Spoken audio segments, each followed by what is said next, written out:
the best way to speak to the housing that's developed under that program is that it allows you to charge a certain percentage for for lower income residents. So 30 of the 100 units that we're proposing would be targeted for kind of very low income residents. So 30% of area median income or lower. Which is what, like dollar amounts? In dollar amounts, it's about $20,000 a year. So they'd have to make less than $20,000. The rest of the units are targeted what are true, workforce housing units. You would have to make less than 60% of median income, which is roughly $32,000 to $33,000 a year, and the rents for those units would be comparable to rents for existing housing in Ballantyne right now. I mean, you would be looking at $650 roughly for a one-bedroom unit, $750 for a two-bedroom unit, and $850 for a three-bedroom unit. We notify property owners within 300 feet of the rezone site, and when we went to, as a courtesy, council asked us to notify 300, but then we also put in the ordinance that, and on the page that it's 100 feet has the right to file, but we notify property with 300 feet. Well, all I know is it's 110 multifamily units. Now, who rents them, who buys them, that's not information he has to disclose to us. So ultimately, as I tell people, from when we do our analysis, I think their big concern is that there'd be no control whatsoever in terms of what's built, and then who actually is going to be staying there, because right now it's sort of loosey-goosey in terms of what you're actually planning to do, because information's been real scarce. Yeah, I mean, you'd have the same, criminal credit checks that you would have on any other market rate development.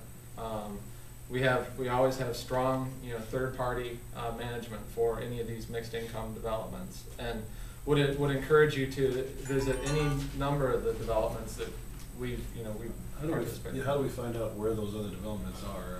Is there a website we can go to? There is. I mean, the Charlotte Housing Authority website has a list of mixed income developments. Or to distinguish through from the kind of classic public housing developments that were typically built in the 70s and early 80s. Those are not mixed income. Those are all low income and currently don't have work requirements. That's very different from the mixed income developments that have been developed under the tax credit program. You say you envision the people who live here working in the service industry in Ballantyne. Will that be a part of the requirement when they apply to live there? It can't be a part of the requirement.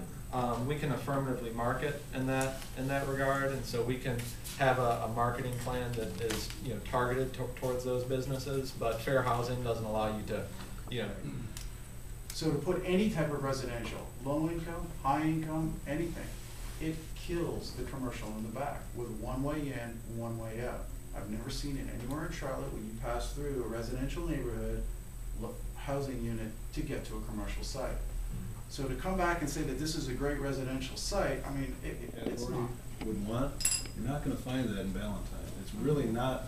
It's not set up to be ideal. Whereas even if they had to walk or if they have a vehicle, it's not right there in Ballantyne.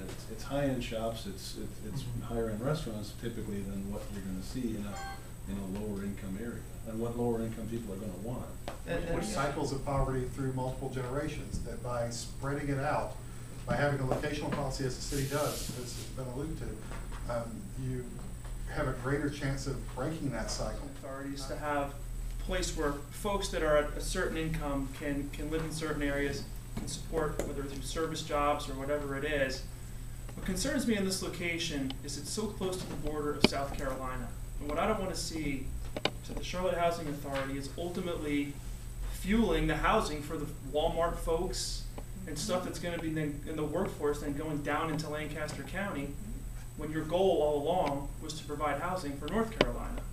So I see this it's in a really strange position in the state here where our workforce and our tax money could be headed south.